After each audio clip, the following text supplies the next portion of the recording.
What are we and what is our identity? The idea of changing your life drastically feels so big, right? Like changing your life overnight, and to do so, you have to achieve you have to do very big things. But here in this book, Atomic Habits, it's really say that what we do on a regular basis is what is our identity. What we are doing constantly is shapes who we are. And to do big and to change something big in life, it is not the big things that we must do that, but we must do small. We must bring about a smaller change on a regular basis, and that will eventually shape us into something brand new. So, welcome to another episode of Discussion with Sadi, and today I would like to talk about this book called Atomic Habits. Although I'm not a very big fan of self-help books or that sort of things, but this book is really all of my favorite because this is not a motivational book. It is kind of a systematic book. This gives you a specific system to what to work on and what to not. So here we can see the main motto of this book is tiny changes, remarkable result. I would like to talk a brief about some of the ideas in this book that I really like. So, the one of the major question that this book has dealt with is what to do if you want to have some positive changes in your life. The very first thing that you need to do is to make it easier for you, not to make it hard, not to make it very complex, just make it easier and be better 1% every day. For example, if you want to grow, suppose you used to read a lot of book when you were a children, but due to the circumstances of your life, due to the work-life pressure, now you can barely read about 5 books in a whole year, and you want to get back into the habit of reading books. What to do? Should you buy a lot of books? Should you study huge amount of what to read and what to not, and watch a different kind of podcast? This book suggests the very opposite.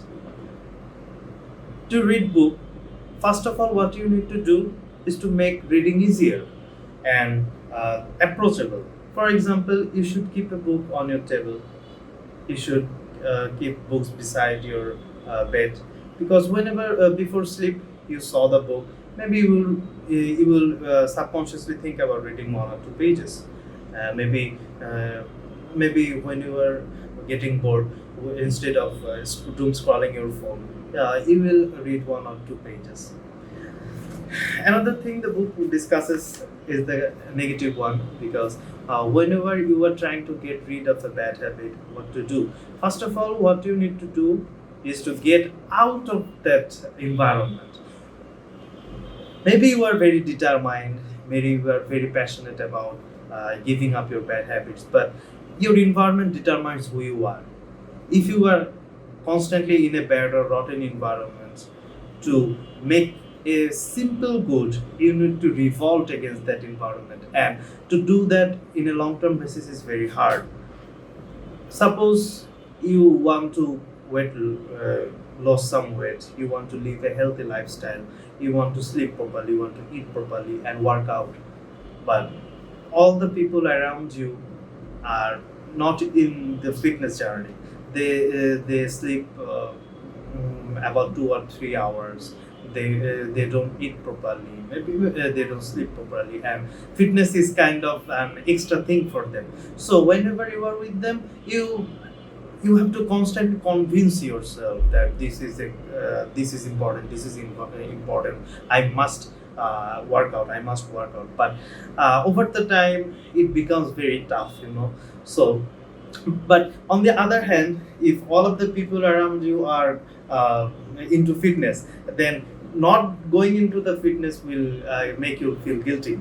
So environment matters. This is one of the major concept of this book, because in our country, we Bangladeshis used to say that if you are willing to do, the environment don't matter, and you will eventually do the thing that is good. But I don't believe that, and this book also states the same, that environment matters. And another thing I want to talk, another idea I want to talk about this book is that uh, don't picture very big. Like if you want to earn about 10 million per month, whatever you say. You, you cannot think about earning 10 million every day. That will make you like a psychotic person. You are constantly thinking about money, thinking about money. But visualize the end and visualize the steps, plan accordingly, and try to climb one step at a time each day. And if you are improving yourself 1% each day, suppose today you are 100%, tomorrow you will be 101, and after that there will be 121, and so on. So over the year, the overall growth will be radical, and maybe you will not you will not feel the change over time, but when you will look back about 1 year or 2 year, you will be a completely different person. You will have completely changed your whole personality. So in the beginning of the journey, the changing of the personality, the changing of everything may seem very difficult and very mammoth task, but over the time, if you take one step at a time, it is quite possible, and this book states so. So I will really suggest everyone to at least give this book a simple reading. This book is not like a very motivational jargon or something. This gives a step-by-step formula kind of, and there is a very little nonsense in this book. Usually, the self-help books are very packed with very nonsense things, and this is why this book is very different. So, happy reading, and don't forget to subscribe on my YouTube channel. Thank you.